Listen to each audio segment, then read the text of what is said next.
แต่งออกแห่งงานห้องด้านเฮาได้สื่อถึงหัตถกรรมก็ได้ประโยชน์ใจมหาศาลเป็นคนงานลาวเฮาย้ายขยายไส้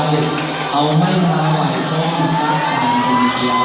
เป็นกำมือตาพ่อของไส้อเนกน้ำเครื่องของน้ำไส้มีเพียงเกือบทุกอย่างล้วนเป็นงานฝีมือสร้างสืบมาแต่ชาวกี้เดี๋ยวนี้มีการพัฒนาก้าวลาวเฮายุคใหม่ภาครัฐได้สุดยุ่งสูงขึ้นคงเจริญแท้